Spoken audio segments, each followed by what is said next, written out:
Welcome back to my YouTube channel friend. तो आज की इस वीडियो में हम डिस्कस करने वाले हैं, क्विक रिवीजन करने वाले हैं पूरे एनसीईआरटी का chapter number 22 chemical coordination and integration. तो आपको इस वीडियो में मैंने स्टार्टिंग से लेके जितने भी पॉइंट्स बताऊंगा सारे एनसीईआरटी का है और ये नीट के पॉइंट ऑफ व्यू के लिए बहुत इंपॉर्टेंट है। तो आप लोगों से रिक्वेस्ट है कि ये वीडियो देखने के बाद एक बार आप एनसीईआरटी पढ़ना, तो बहुत हद तक क्लियर हो जाएगा। तो आपको स्टार्टिंग से लेकर के मैं लास्ट तक यही चैप्टर का करवाऊंगा, तो थोड़ा जल्दी भी हो सकता है, तो उससे आप कोशिश करना उसको कोप करने का। तो सबसे पहला पॉइंट एनसीईआरटी में जो निकलता है चैप्टर नंबर 21 का कि पहला पॉइंट है जहां से आपका नीट का क्वेश्चन बन सकता है कि हमारे बॉडी का जो फिजियोलॉजिकल फंक्शन है उसको कोऑर्डिनेट और रेगुलेट कौन करता है। तो न्यूरल सिस्टम, एंडोक्राइन सिस्टम, जो हमारा न्यूरल सिस्टम है और हमारा जो एंडोक्राइन सिस्टम, ये दोनों मिल करके क्या करते हैं, jointly coordinate and regulate the physiological function of our body. तो एग्जाम में अगर ऑप्शन रहेगा तो आपको ये दोनों मिल करके करना होगा, ए बी सी में अगर होएगा बोथ न्यूरल सिस्टम एंडोक्राइन, तो ये दोनों मिल करके हमारे बॉडी के फिजियोलॉजिकल फंक्शन को कंट्रोल करता है। अब हम चलते हैं, क्या है कि इसमें अब हमें एंडोक्राइन ग्लैंड के बारे में पढ़ना और हार्मोन्स के बारे में।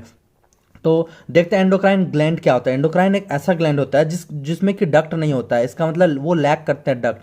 तो जिस चीज़ में वो चीज़ प्रेजेंट नहीं होगा, जैसे कि डक्ट लैक है, तो उसको हम डक्टलेस बोल सकते हैं ग्लैंड। तो ये हमारा देख लो एंडोक्राइन ग्लैंड में ये क्या है, वो नो डक्ट, ये आपका है नो डक्ट, यहाँ पे डक्ट नहीं है, ये डक्टलेस है। और यहाँ से सिक्रीट हो रहा है, कुछ जो सिक्रीट हो रहा है उसे हम बोल रहे हैं हार्मोन, और ये आपका ब्लड है तो ब्लड में जा रहा है। तो आपका हार्मोन को अगर बताना होगा तो आप बोल सकते हो एंडोक्राइन ग्लैंड का सिक्रीशन को हार्मोन बोलते हैं। तो एनसीईआरटी में दिया हुआ है आपका कि endocrine gland lack duct and are called ductless gland and their secretion are called hormone. ये डक्टलेस है और यहाँ से जो सिक्रीट हो रहा है उसे हम क्या बोल रहे हैं, हार्मोन। तो हार्मोन वहाँ से सिक्रीट हो रहा है। तो हार्मोन को डिफाइन किया है कि ये chemically produced by endocrine gland, endocrine gland he produce कर रहा है और रिलीज किस में हो रहा है, ब्लड में, इनटू द ब्लड। ये आपका ब्लड है, ये डक्टलेस ग्लैंड है जो कि प्रोड्यूस कर रहा है हार्मोन को, और ये रिलीज कहाँ हो रहा है, ब्लड में। हार्मोन का डेफिनेशन है आपको बुक में कि ये नॉन न्यूट्रिएंट केमिकल है जो कि एक्ट करता है एज इंट्रासेलुलर मैसेंजर की तरह और बहुत ही ट्रेस अमाउंट में प्रोड्यूस होते हैं। अब देखते हैं नेक्स्ट। तो इनवर्टिब्रेट और वर्टिब्रेट में है कि इनवर्टिब्रेट में जो होता है कि बहुत सिंपल एंडोक्राइन सिस्टम उसमें पॉसेस होते हैं, और वर्टिब्रेट में होता है कि बहुत ज़्यादा अमाउंट ऑफ केमिकल्स होते हैं। जैसे कि वर्टिब्रेट में देखो लिखा हुआ है यहाँ पे एनसीईआरटी में, large number of chemical act as hormone और प्रोवाइड कोऑर्डिनेशन, लार्ज अमाउंट, ज़्यादा अमाउंट में। और इसमें इनवर्टिब्रेट में बहुत ही सिंपल एंडोक्राइन सिस्टम ये पोजेस करता है विद फ्यू हार्मोन्स, बहुत कम ही हार्मोन्स इसमें हेल्प करते हैं कोऑर्डिनेशन प्रोवाइड करने में। अब हमें देख लेते हैं, अब हमारा है एनसीईआरटी में नेक्स्ट कि ह्यूमन एंडोक्राइन सिस्टम के बारे में पढ़ना है। तो ह्यूमन एंडोक्राइन सिस्टम में हमें ग्लैंड्स के बारे में पढ़ना है। तो कौन कौन से जनरली ग्लैंड्स है, तो pituitary, pineal, thyroid, adrenal, pancreas, parathyroid, thymus, gonads, ये सब के बारे में हमें पढ़ना है। और सम अदर ऑर्गन जैसे कि gastrointestinal tract, GIT, liver, kidney, heart, ये सब भी कुछ कुछ हार्मोन सिक्रीट करते हैं। तो वही अब हमें पढ़ना है। तो ये सबसे स्टार्ट करने के पहले एनसीईआरटी में आपको हाइपोथैलेमस के बारे में दिया हुआ है। तो देखते हैं हाइपोथैलेमस के बारे में क्या दिया हुआ है। तो हाइपोथैलेमस को समझने से पहले ये इसके हार्मोन्स जो सिक्रीट होते हैं, कौन कौन से हाइपोथैलेमस प्रोड्यूस हार्मोन करता है। तो इससे पहले हाइपोथैलेमस देखते हैं कि कौन सा स्ट्रक्चर कैसे कहाँ प्रेजेंट होता है ये। तो देखो जो फोर ब्रेन है आपका, ये हमारा जो ह्यूमन ब्रेन होता है उसमें उसका 3 पार्ट होता है, फोर ब्रेन, मिड ब्रेन और हिंड ब्रेन। तो फोर ब्रेन का भी 3 पार्ट होता है, ऑल्फैक्टरी लोब, सेरिब्रम और डाइंसेफेलॉन। और फर्दर डाइंसेफेलॉन का भी 3 पार्ट होगा, एपिथैलेमस, थैलेमस और हाइपोथैलेमस। तो यही जो आपका बेसल पार्ट ऑफ डाइंसेफेलॉन है उसी को हम बोलते हैं हाइपोथैलेमस। तो हाइपोथैलेमस को आप बोल सकते हो कि basal part of diencephalon, basal part of diencephalon. Diencephalon का बेसल पार्ट को हम क्या बोलते हैं, हाइपोथैलेमस। और डायंसेफेलॉन क्या होता है, ये फोर ब्रेन का बेसल पार्ट है। ये सब फोर ब्रेन के 3 पार्ट, ये बेसल पार्ट हो गया। डायंसेफेलॉन के भी 3 पार्ट, जो कि इसका जो बेसल पार्ट है उसको हाइपोथैलेमस। हाइपोथैलेमस को कैसे डिफाइन करोगे, तो it is the basal part of diencephalon forebrain and it regulate a wide spectrum body function. अब देखते हैं कि हाइपोथैलेमस, तो हाइपोथैलेमस जो स्ट्रक्चर होता है उसमें एक बहुत सारे ग्रुप ऑफ न्यूरोसिक्रेटरी सेल्स होते हैं जिसको हम न्यूक्लियाई बोलते हैं। यही फर्दर प्रोड्यूस करता है हार्मोन। तो जैसे कि मैं बता रहा हूँ हाइपोथैलेमस से भी प्रोडक्शन होता है हार्मोन्स के। जनरली क्या हाइपोथैलेमस के क्या करते हैं, हार्मोन प्रोड्यूस। तो hypothalamus group of neurosecretory cell जिसको हम बोलते हैं न्यूक्लियाई, और ये आपका प्रोड्यूस करता है हार्मोन। अब देखो नेक्स्ट, यहाँ पे हमने बता दिया आपको ये मैं हाइपोथैलेमस इसलिए बता रहा हूँ यहाँ पे क्योंकि आपका एनसीईआरटी में दिया हुआ, और एनसीईआरटी में देने का मकसद है आपको यहाँ पे हाइपोथैलेमस का स्ट्रक्चर नहीं है, यहाँ पे हाइपोथैलेमस से सिक्रीट होने वाले हार्मोन्स के बारे में बताया। तो कैसे प्रोड्यूस करता है हाइपोथैलेमस? तो हाइपोथैलेमस में बहुत सारे group of neurosecretory cells होते हैं जिसको हम न्यूक्लियाई बोलते हैं, यही हेल्प करता है टू प्रोड्यूस हार्मोन। अब देखते हैं यहाँ पे दो टाइप के हार्मोन ये प्रोड्यूस करते हैं, पहला तो है रिलीजिंग और दूसरा है इनहिबिटिंग। तो नाम से ही है, ये रिलीज किसी चीज़ को रिलीज का, इनहिबिट किसी चीज़ को इनहिबिट करेगा, रोकेगा। तो इनहिबिटिंग हार्मोन क्या होता है? ये इनहिबिट करता है सिक्रीशन ऑफ पिट्यूटरी हार्मोन। यहाँ पे अब आपका आ गया पिट्यूटरी, तो आपको इसी में मैं थोड़ा पिट्यूटरी ग्लैंड का बारे में बताऊंगा और आगे पिट्यूटरी ग्लैंड से जो निकलने वाले हार्मोन है उसको अच्छे से डिस्कस करेंगे। रिलीजिंग हार्मोन क्या करता है?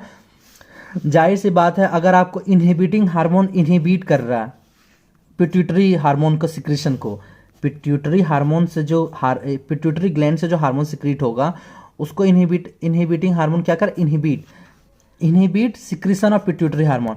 तो रिलीजिंग क्या करेगा? स्टिमुलेट करेगा सिक्रीशन ऑफ पिट्यूटरी हार्मोन। ठीक है, ये पिट्यूटरी हार्मोन कैसे होंगे तो आपको आगे बता रहा हूं। तो इसका एग्जांपल है GnRH, stimulate pituitary synthesis and gonadotropin, और इसका एग्जांपल है सोमेटोस्टैटिन। ये बहुत इंपॉर्टेंट है, आपको ध्यान में रखना होगा कि सोमेटोस्टैटिन क्या होता है? ये इनहिबिट करता है releasing of growth hormone from pituitary. मतलब जो आपका पिट्यूटरी ग्लैंड है, पिट्यूटरी ग्लैंड आपका कोई हार्मोन सिक्रीट करता है एक, जिसका नाम है ग्रोथ हार्मोन। तो ग्रोथ हार्मोन को रिलीज को इनहिबिट कौन कर रहा है? तो सोमेटोस्टैटिन, जो कि इनहिबिटिंग हार्मोन है। यही इसका मतलब है। एक बार फिर से बताता हूँ जल्दी जल्दी कि हाइपोथैलेमस जनरली दो टाइप के हार्मोन को सिक्रीट करते हैं, पहला रिलीजिंग हार्मोन और दूसरा इनहिबिटिंग। इनहिबिटिंग हार्मोन क्या करता है? इनहिबिट करता है सिक्रीशन ऑफ पिट्यूटरी हार्मोन का, पिट्यूटरी हार्मोन के सिक्रीशन को इनहिबिट करता है। इसका एग्जांपल है सोमेटोस्टैटिन, जो कि जनरली एक एग्जांपल है पिट्यूटरी हार्मोन का, ग्रोथ हार्मोन, उसको उसके रिलीज को इनहिबिट करता है। और दूसरा आपका रिलीजिंग हार्मोन है जो कि स्टिमुलेट करता है secretion of pituitary hormone, example GnRH। यहाँ पे आपको एक ही ध्यान में रखना, इनहिबिटिंग सोमेटोस्टैटिन। आगे पिट्यूटरी अच्छे से डिस्कस करूंगा तो उसमें क्लियर होगा कि ग्रोथ हार्मोन कैसे आ रहा है। अब देखते हैं थोड़ा हम पिट्यूटरी ग्लैंड जो हम पढ़ रहे थे उसका स्ट्रक्चर पता कैसे होता है। तो देखो ये हमारा एक हाइपोथैलेमस का स्ट्रक्चर है, ये हाइपोथैलेमस और ये पिट्यूटरी ग्लैंड है। तो पिट्यूटरी ग्लैंड में दो लोब में डिवाइड है, एक एंटीरियर लोब और पोस्टीरियर लोब। याद रखना, ए से एंटीरियर, ए से आगे, पी से पीछे, पी से पोस्टीरियर, ऐसे ध्यान में रख सकते हो। तो देखो यहाँ पे मैंने एंटीरियर लोब और पोस्टीरियर लोब बनाया। तो यहाँ पे एनसीईआरटी में एक बहुत ही इंपॉर्टेंट लाइन दिया हुआ है, जो आपका लाइन है कि the posterior pituitary is under the direct neural regulation of hypothalamus. ये बहुत इंपॉर्टेंट लाइन एनसीईआरटी का, यहाँ से क्वेश्चन आ सकता है। आपको ध्यान कैसे याद रखोगे कि देखो ये एंटीरियर है, ये पोस्टीरियर। बोल रहा है कि जो पोस्टीरियर लोब है ना पिट्यूटरी का, ये डायरेक्ट न्यूरल रेगुलेशन है हाइपोथैलेमस। क्यों? ये देखो हाइपोथैलेमस का डायरेक्ट रेगुलेट हो रहा है ये पोस्टीरियर, तो यही है। ये यहाँ आपका हाइपोथैलेमस है, हाइपोथैलेमस इसके डायरेक्ट न्यूरल कंट्रोल में है पोस्टीरियर लोब, लेकिन एंटीरियर लोब में ऐसा नहीं है। तो एंटीरियर लोब में कौन हेल्प करता है इसको? हार्मोन कैसे रीच करते हैं इसमें, कैसे यहाँ पे रिलीज किसके थ्रू होता है? तो ये एक पोर्टल सिस्टम को फॉलो कर रहा है। तो यहाँ पे आपको दिख रहा है पोर्टल सिस्टम, उसको हम बोलते हैं पोर्टल सर्कुलेटरी सिस्टम। तो आपका एनसीईआरटी का लाइन है, दीज हार्मोन्स, जो हार्मोन सिक्रीट होंगे कैसे पहुंचते हैं? These hormone reaches the pituitary gland. Pituitary gland कैसे कहाँ, मतलब पिट्यूटरी ग्लैंड में कैसे पहुंचते हैं? Through a portal circulatory system and regulate the function of anterior pituitary. तो एंटीरियर पिट्यूटरी में कैसे पहुंचते हैं? तो थ्रू, एक इंपॉर्टेंट है, एंटीरियर पिट्यूटरी में कैसे पहुंचते हैं? तो थ्रू पोर्टल सर्कुलेटरी सिस्टम, और पोस्टीरियर लोब में आपका direct under the direct neural regulation of hypothalamus. यही आपका मेन है। यहाँ पे हाइपोथैलेमस को लिंक किया गया है पिट्यूटरी से, यही ध्यान में देना। और आपको दो है जो रिलीजिंग हार्मोन और देखो इनहिबिटिंग, ये बार बार मैं रिपीट इसलिए कर रहा हूँ कि ये इंपॉर्टेंट है, आपको ध्यान में रखना होगा। इनहिबिटिंग में हमेशा याद रखना, इनहिबिटिंग हार्मोन कौन होता है? सोमेटोस्टैटिन। सोमेटोस्टैटिन क्या करता है कि जो आपका ग्रोथ हार्मोन के रिलीज को इनहिबिट करता है। अब हम नेक्स्ट देखते हैं पिट्यूटरी ग्लैंड। तो पिट्यूटरी ग्लैंड का स्ट्रक्चर देखो कैसे है। तो यहाँ पे पिट्यूटरी ग्लैंड ये आपका है। तो ये डायग्राम कैसे है? तो ये देखो आपका ये किसका स्ट्रक्चर है? Epithalamus, thalamus, hypothalamus. जो मैंने आपको बताया था ये डाइंसेफेलॉन, जो कि फोर ब्रेन का पार्ट है, और यही इसके ऊपर ही आपको पीनियल ग्लैंड है। तो जब आप पीनियल ग्लैंड पढ़ोगे तो यही ध्यान में रखना, ये फोर ब्रेन के ऊपर प्रेजेंट हो रहा है पीनियल ग्लैंड। तो आपका एक लोकेशन होता है, तो ये डायग्राम से आपको पीनियल ग्लैंड का भी लोकेशन क्लियर हो रहा है। लेकिन हम अभी पिट्यूटरी में फिलहाल पढ़ते हैं। तो pituitary gland is located in bony cavity called sella turcica in attached to hypothalamus by stalk. ये सेला टर्सिका में इम्बेडेड है, is located in bony cavity. ये ध्यान में रखना, ये एक बोनी कैविटी होता है। यहाँ से भी क्वेश्चन आ जाता है कभी कभी। कि called sella turcica attach to hypothalamus. ये डायग्राम देखो, पीनियल ग्लैंड, ये आपका एपिथैलेमस, थैलेमस, ये हाइपोथैलेमस से अटैच है ना एक स्टॉक के हेल्प पे, स्फिनॉइड है, ये सेला टर्सिका है। तो सेला टर्सिका में प्रेजेंट होते हैं कौन सा, ये ही आपका पिट्यूटरी ग्लैंड है। अब देखते हैं पिट्यूटरी ग्लैंड, जो मैंने पिछले भी डिस्कस कर दिया। तो पिट्यूटरी ग्लैंड को दो में डिवाइड किया गया था, एंटीरियर लोब और पोस्टीरियर लोब। जो पोस्टीरियर लोब था वो डायरेक्ट हाइपोथैलेमस के न्यूरल रेगुलेशन डायरेक्टली था, और जो एंटीरियर लोब में हार्मोन पहुंचता था वो किसके थ्रू होता था, सर्कुलेटरी सिस्टम से, यहाँ पे पोर्टल सर्कुलेटरी सिस्टम होता था। अब देखो हाइपोथैलेमस हो गया, यहाँ एंटीरियर। अब देखो अगर एग्जाम में आपको एंटीरियर लोब का ही नाम है एडिनो हाइपोफाइसिस उसको बोलते हैं। अब हम डिटेल में पिट्यूटरी पढ़ रहे हैं इसीलिए एंटीरियर लोब और एडिनो हाइपोफाइसिस, तो कंफ्यूज नहीं होना है कि जो हार्मोन सिक्रेट एडिनो हाइपोफाइसिस हो सकता है कि आपको एग्जाम में दे दिए एंटीरियर लोब का हार्मोन बताए। तो ये दोनों वर्ड्स एक ही, एंटीरियर लोब को ही हम बोलते हैं एडिनो हाइपोफाइसिस, और पोस्टीरियर लोब को क्या बोलते हैं, न्यूरो हाइपोफाइसिस। तो अब देखो ये जो एंटीरियर लोब है एडिनो हाइपोफाइसिस, इसके दो पोर्शन होते हैं, एनसीईआरटी ने बताया, पास इंटरमीडिया और पास डिस्टेलिस। ये पास इंटरमीडिया और पास डिस्टेलिस। एक और होता है पास ट्यूबुलरिस, इसको आपको डिस्कस नहीं करना है, एनसीईआरटी में नहीं है, तो आपको दो ही ध्यान में रखना है, पास डिस्टेलिस और पास इंटरमीडिया। और जो पोस्टीरियर लोब है उसमें एक ही पोर्शन दिया गया, पास नर्वोसा। नहीं समझ में आ रहा है, देखो फिर से बता रहा हूं कि यहां से डिवाइडेड एनाटॉमिकली इनटू दो, एंटीरियर लोब और पोस्टीरियर लोब। ये आपका एंटीरियर, ये पोस्टीरियर। अब देखो जो एंटीरियर था इसका दो पोर्शन था, पास डिस्टेलिस और पास इंटरमीडिया। ये सारा जो पोर्शन है ये सब अलग अलग हार्मोन सिक्रीट करेगा, ये सब क्या करेगा, अलग अलग हार्मोन आपके सिक्रीट करेंगे। अब देखते हैं फिर न्यूरो हाइपोफाइसिस। न्यूरो हाइपोफाइसिस में एक ही पोर्शन इसमें बताया, पास नर्वोसा। तो अगर आपके एग्जाम में आए तो hormone secreted by neuro hypophysis, तो आपको एक ही चीज बताना है, hormone secreted by posterior lobe, तो आपको एक ही हार्मोन जो इसका एग्जांपल हार्मोन है वही बताना है। और अगर एग्जाम में आए hormone secreted by pass nervosa, तो आपको सेम चीज बताना है। मतलब कि जैसे एग्जांपल है कि आपका पोस्टीरियर लोब और पिट्यूटरी जो होता है ये आपका दो हार्मोन सिक्रेट करता है, जो नाम है आपका ऑक्सीटोसिन और वैसोप्रेसिन, ये दो करते हैं ये दोनों।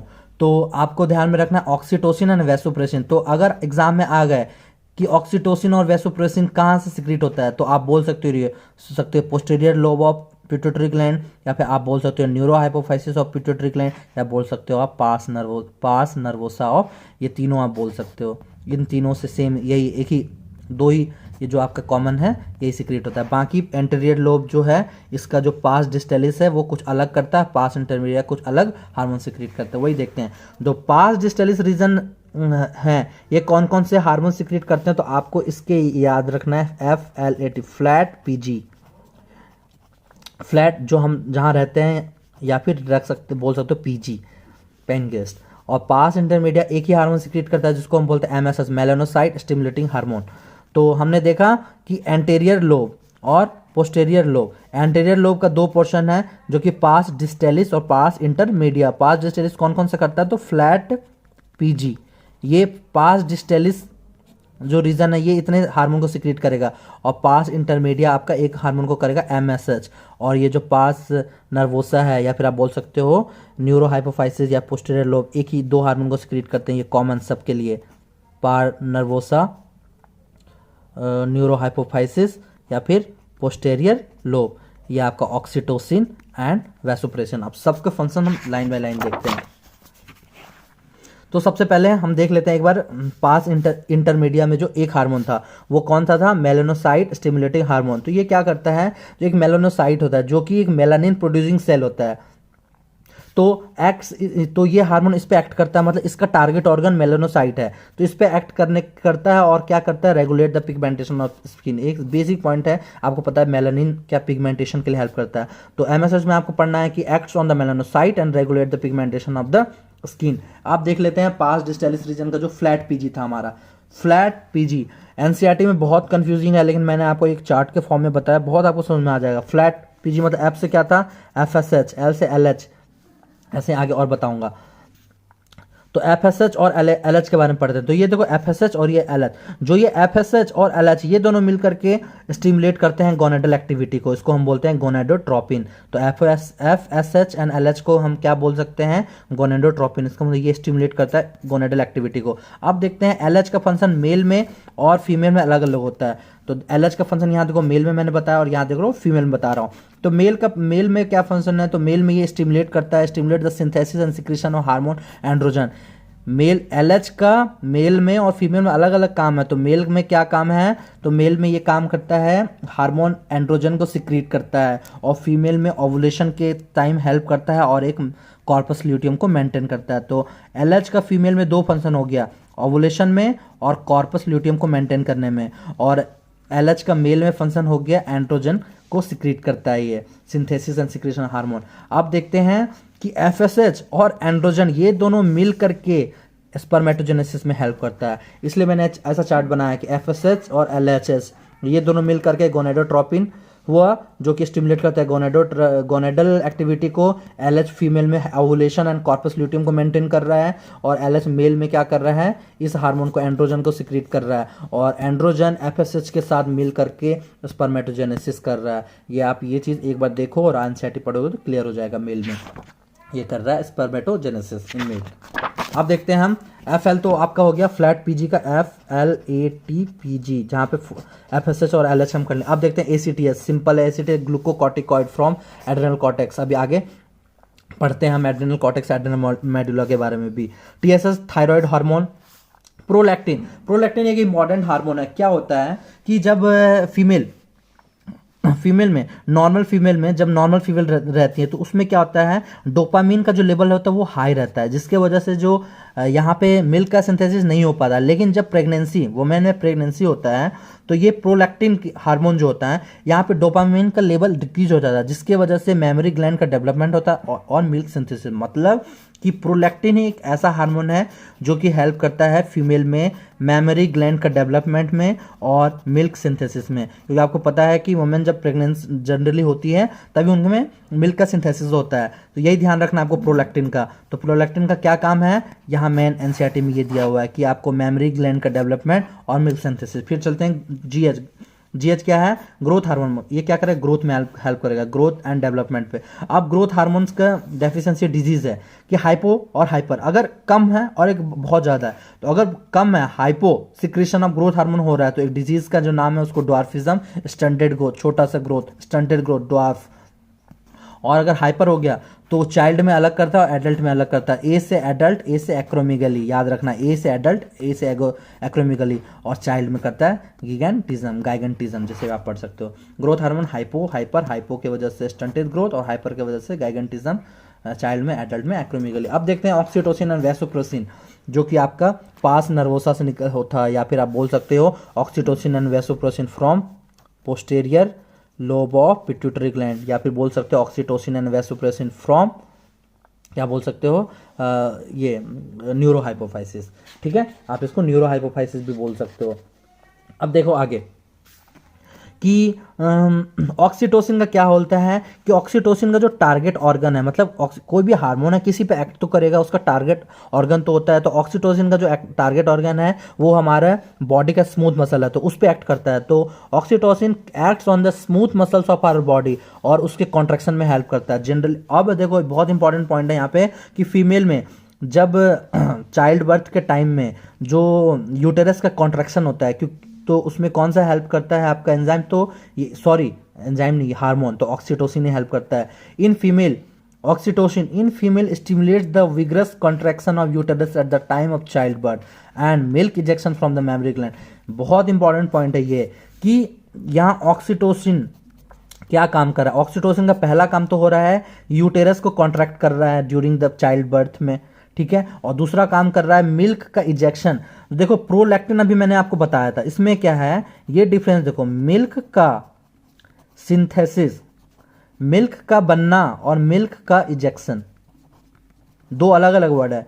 मिल्क को सिंथेसिस कौन करवा रहा है, कौन सा हार्मोन, तो प्रोलैक्टिन करवा रहा है। मिल्क बना रहा है प्रोलैक्टिन, लेकिन मिल्क निकल किसके हेल्प से रहा है, तो ऑक्सीटोसिन। ये बहुत इंपॉर्टेंट पॉइंट है। ऑक्सीटोसिन आपका मिल्क को इजेक्ट करवाता है, इजेक्शन, इतना समझ में आया। मिल्क को इजेक्ट करवा रहा है ऑक्सीटोसिन, लेकिन मिल्क का सिंथेसिस कौन कर रहा है, तो आपका prolactin, memory gland development and milk synthesis. बहुत इंपॉर्टेंट पॉइंट आपको मैंने बताया, ध्यान में रखना। अब वैसोप्रेसिन, इसका नाम है एंटी डायूरेटिक हार्मोन। इसका दूसरा, इसका क्या टारगेट ऑर्गन, किडनी, मतलब ये किस पे काम करेगा, किस पे एक्ट करता है, किडनी पे। तो देखो, किडनी का जो बेसिक स्ट्रक्चरल यूनिट होता है वो नेफ्रॉन होता है। नेफ्रॉन में बहुत सारे पार्ट होते हैं, जैसे कि डीसीटी हो गया आपका, सीडी कलेक्टिंग डक्ट, ये सब हो गया। तो वैसोप्रेसिन का क्या होता है कि ये काम करता है resorption of water and electrolyte by distal tubule. क्या करके ये वाटर एंड इलेक्ट्रोलाइट को रीअब्सॉर्ब करेगा। तो अगर आप खुद सोचो कि अगर ये रीअब्सॉर्ब किया तो लॉस ऑफ वाटर रिड्यूस हुआ, जिसके वजह से अगर वैसोप्रेसिन क्या कर रहा है, resorption of water and electrolyte, water को रीअब्सॉर्ब कर रहा है, किसके, बाय डिस्टल ट्यूब्यूल, ये जो आपका नेफ्रॉन का ये पार्ट है। यहां से क्या कर रहा है, वाटर को रीअब्सॉर्ब कर रहा है, जिसके वजह से वाटर का लॉस हो रहा है। लॉस ऑफ वाटर क्या हो रहा है, रिड्यूस हो रहा है। लॉस ऑफ वाटर जो यहाँ पे है उसको हम बोलते हैं यहाँ डायूरेसिस। देखो, अगर नहीं समझ में आया तो बेसिक आपको सिंपल समझना है कि वैसोप्रेसिन किस पे एक्ट कर रहा है, आपको किडनी पे एक्ट कर रहा है। क्योंकि ये रिवीजन सीरीज है तो मैं जल्दी जल्दी खींच रहा हूँ। तो ये किस पे काम कर रहा है, किडनी पे एक्ट करेगा। एक्ट किस पे करेगा, किडनी पे। किडनी पे एक्ट करके क्या होगा, किडनी में का जो स्ट्रक्चरल यूनिट होता है नेफ्रॉन, नेफ्रॉन में पाए जाते हैं ये सब डीसीटी सीडी। तो वहां से ये क्या कर रहा है, वहां से पानी को रीअब्सॉर्ब कर रहा है। तो पानी को रीअब्सॉर्ब कर रहा है, पानी को अगर ये रीअब्सॉर्ब कर लेगा तो लॉस ऑफ वाटर को का हम बोल सकते हैं कि अगर पानी को ये रीअब्सॉर्ब कर रहा है तो लॉस ऑफ वाटर का रिडक्शन हो रहा है। तो इसका मतलब क्या हो, लॉस ऑफ वाटर को हम क्या बोलते हैं, डायूरेसिस। तो लॉस ऑफ वाटर का रिडक्शन मतलब एंटी, इसलिए तो हम इसे बोलते हैं एंटी डायूरेटिक हार्मोन। डायूरेसिस मतलब होता है लॉस ऑफ वाटर, तो लॉस ऑफ वाटर का क्या होता है, रिड्यूस ये कर रहा है, तो इसको हमने बोल दिया एंटी, इसलिए हम वैसोप्रेसिन को बोलते हैं एंटी डायूरेटिक हार्मोन। हमेशा याद रखना, डायूरेटिक मतलब होता है लॉस ऑफ वाटर, एंटी मतलब उल्टा, तो लॉस ऑफ वाटर को रिड्यूस कर रहा है। कैसे कर रहा है, by help in by absorbing the water and electrolyte from DCT CD ETC. तो आपका यहाँ पे ऑक्सीटोसिन हो गया, वैसोप्रेसिन हो गया। ध्यान रखना, ऑक्सीटोसिन और प्रोलैक्टिन में जो आपको मैंने एक डिफरेंस बताया। अब हम देखते हैं पीनियल ग्लैंड। तो पीनियल ग्लैंड का सिंपल है, पीनियल ग्लैंड जो आपको मैंने बता दिया था कि यहाँ जो फोर ब्रेन आपका था यहाँ पे ऐसे बना हुआ, उसके डोर्सल साइड में प्रेजेंट होता है। ये एक हार्मोन सिक्रीट करता है मेलाटोनिन। इसके फंक्शन को हम एक ट्रिक से देखते हैं, क्या है इसके फंक्शन, 4-5 एनसीईआरटी में है। तो बेसिक ट्रिक है PGMPMC, मतलब please go Madhya Pradesh McDonald market. आप अगर आपने कभी MP घूमने आए हो और आप फ्रेंड्स के साथ जा रहे हो तो आपको एक वर्ड याद रखना है, प्लीज़ गो MP, मध्य प्रदेश आए हो, McDonald market, please go MP McDonald market. मतलब प्लीज़ गो मतलब PG से आपको याद रखना पीनियल ग्लैंड, क्योंकि आप किसका याद रख कर रहे हो, पीनियल ग्लैंड का। अब देखते हो M से आपको याद रखना मेलाटोनिन, मतलब कि ये एक मेलाटोनिन हार्मोन सिक्रीट करता है। पीनियल ग्लैंड से आपको एक ही चीज में याद हो जाएगा, पीनियल ग्लैंड से क्या याद रखना है आपको, मेलाटोनिन। तो पीनियल ग्लैंड एक हार्मोन सिक्रीट करता है जिसका नाम है मेलाटोनिन। इसका फंक्शन क्या होता है, it helps in pigmentation. M से मेंस्ट्रुअल साइकिल में हेल्प करता है, डी से डिफेंस कैपेबिलिटी में हेल्प करता है, और एम से मेटाबॉलिज्म। तो देखो मेंटेन, और एक और वर्ड है आपको कि ये normal rhythm of sleep wake cycle body temperature में भी हेल्प करता है। जो स्लीप वेक साइकिल है, जो हमारे बॉडी का जो साइकिल होता है कि कब हम सोते हैं उठते हैं, जो नॉर्मल रिदम है, इसको भी कंट्रोल कौन करता है, तो आपका पीनियल ग्लैंड का ही करते हैं, पीनियल ग्लैंड से निकलने वाले हार्मोन करते हैं। तो क्या मैंने बताया आपको, please go Madhya Pradesh McDonald market. तो पीजी से आपको याद रखना पीनियल ग्लैंड, एम से मेलाटोनिन हार्मोन, पी से पिगमेंटेशन, इन्फ्लुएंसेस पिगमेंटेशन। कंप्लीट आपका एनसीईआरटी का ही सारा पॉइंट है। एमसी से मैकडोनाल्ड मार्केट, मतलब एमसी मतलब मैक से आपको याद रखना menstrual cycle, influences menstrual cycle, D से डिफेंस कैपेबिलिटी, और एम से लास्ट में मेटाबॉलिज्म में हेल्प करता है। तो ये आपका पीनियल ग्लैंड हो गया। अब हम चलते हैं थायराइड ग्लैंड। तो थायराइड ग्लैंड का स्ट्रक्चर देखो, ये क्या है, ये एक बायलॉब स्ट्रक्चर है, मतलब कि कंपोज ऑफ 2 लोब, इसमें 2 लोब होते हैं, which are located on either side of the trachea. ये देखो ट्रैकिया है, ये बायलोब्ड स्ट्रक्चर है, और इस दोनों को जो कनेक्ट करने वाला स्ट्रक्चर है उसको हम बोलते हैं स्थमस। ये लैरिंग्स है। तो composed of two lobe which are located on the either side of the trachea, trachea के आइदर साइड में है, और बोथ लोब को कनेक्ट कौन कर रहा है, बाय स्टमक। अब देखते हैं थायराइड ग्लैंड में क्या क्या होता है। तो thyroid gland made up of, thyroid gland में क्या क्या होता है, तो फॉलिकल्स और स्ट्रोमल टिश्यूज प्रेजेंट होते हैं। थायराइड ग्लैंड में क्या क्या प्रेजेंट होते हैं, FST, फॉलिकल्स और स्ट्रोमल टिश्यू, फॉलिकल्स और स्ट्रोमल टिश्यू प्रेजेंट होते हैं थायराइड ग्लैंड में। तो ध्यान देना होगा, यहाँ से आपको एक दो बार पढ़ना होगा। मैं आपको स्पीड पढ़ा रहा हूँ क्योंकि अगर किसी स्टूडेंट के पास उतना टाइम नहीं है तो आप इस वीडियो को देखो और एनसीईआरटी को पढ़ो, तो आपको एक दो बार पढ़ोगे तो समझ में आ जाएगा।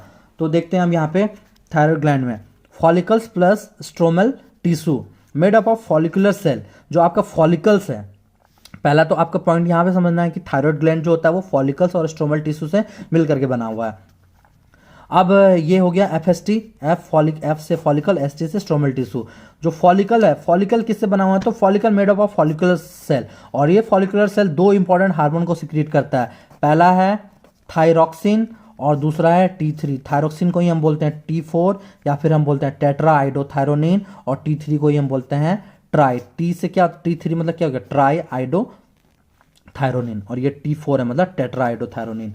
तो फॉलिकुलर सेल दो हार्मोन को सिक्रीट करता है, T3 एंड T4। T3 का है try iodothyronine, T4 tetra iodothyronine, या फिर इसको हम बोलते हैं थायरॉक्सिन भी। नेक्स्ट,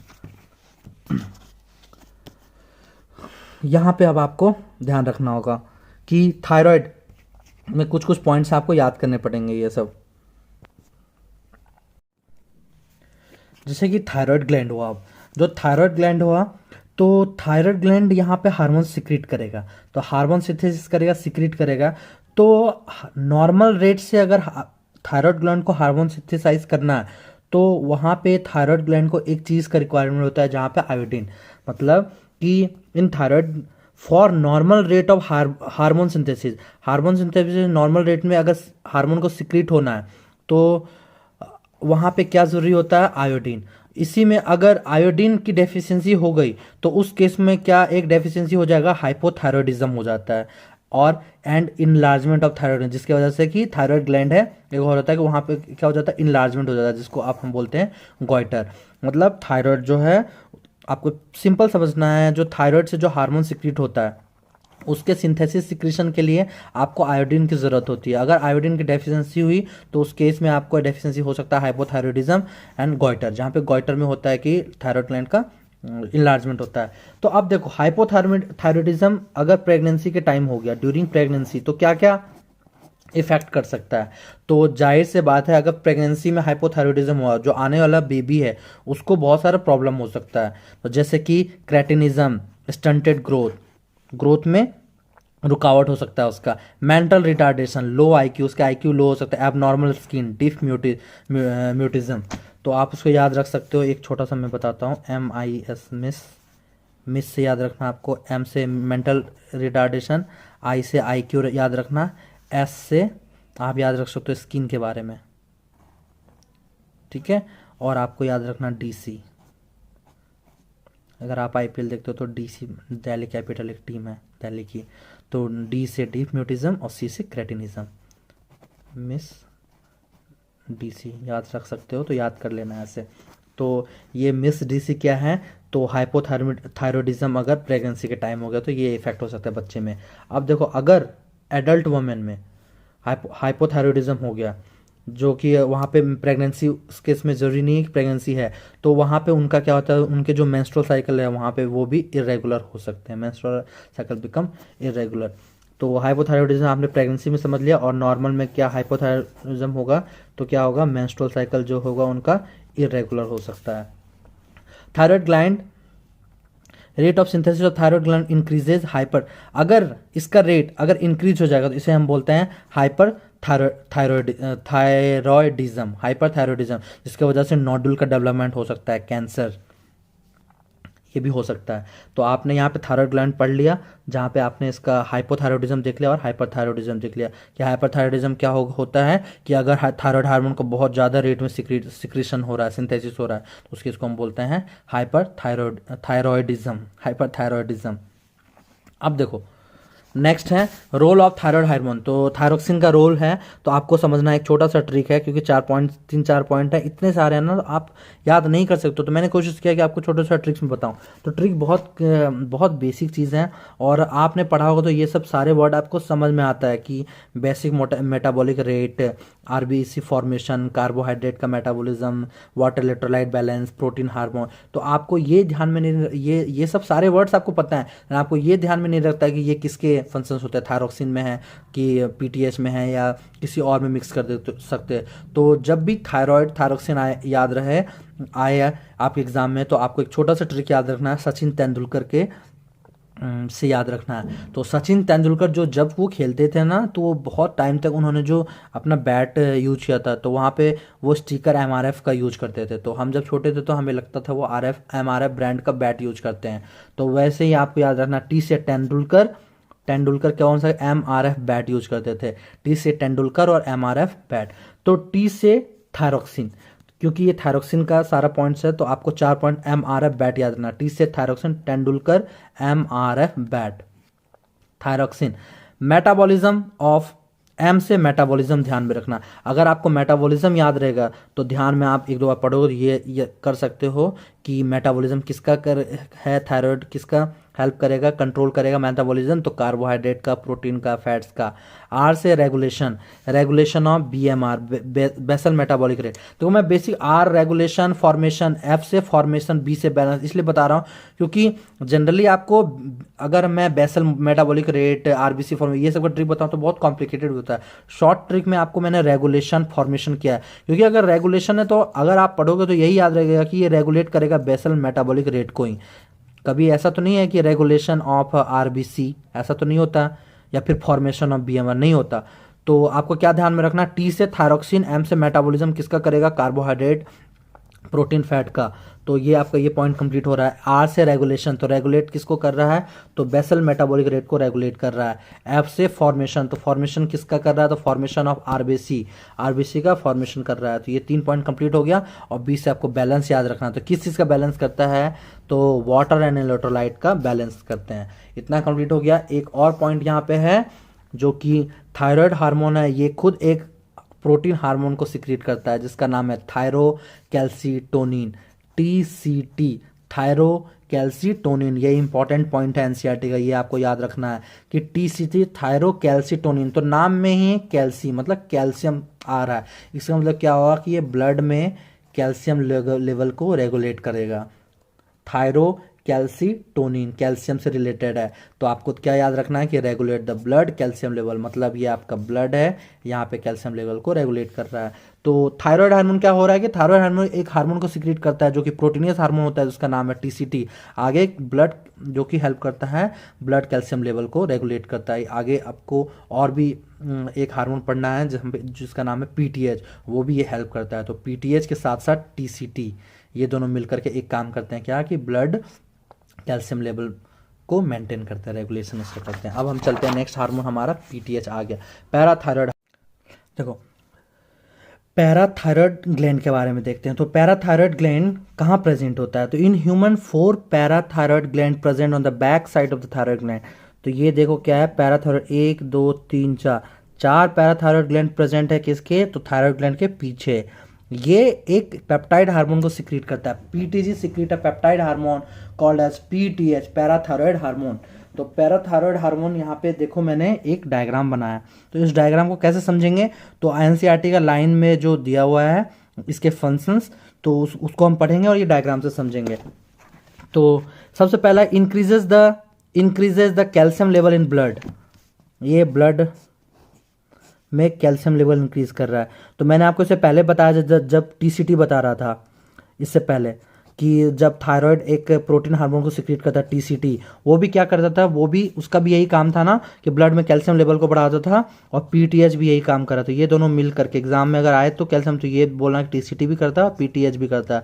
ये क्या कर रहा है, ये ब्लड में, ये हमारा ब्लड है, ब्लड में कैल्शियम के लेवल को बढ़ा रहा है। कैल्शियम कैसे बढ़ा रहा है, तो देखो सबसे पहले है एक्ट्स ऑन, तो कैसे कर रहे हैं, तो एनसीईआरटी में ये दिया हुआ है कि एक्ट्स ऑन बोन, मतलब इसका टारगेट ऑर्गन के बारे में बताया कि बोन पे एक्ट करता है, और stimulate the process of bond resorption.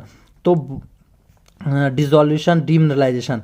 मतलब क्या होता है कि ये जो आपका सेंटेंस है इसको आप समझे यहाँ पे, ये आपका बोन हो गया। ये क्या कर रहा है कि पीटीएच क्या हो रहा है कि पीटीएच आपका इस पे एक्ट कर रहा है, जिसके वजह से बॉन्ड का रिजॉर्प्शन हो रहा है। तो बॉन्ड का रिजॉर्प्शन या फिर आप बोल सकते हो डिसोल्यूशन डीमिनरलाइजेशन, जिसके वजह से कैल्शियम रिलीज हो रहा है। तो पीटीएच इस पे आया, काम किया, जिसके वजह से बॉन्ड की डिसोल्यूशन हुई तो कैल्शियम रिलीज हुआ।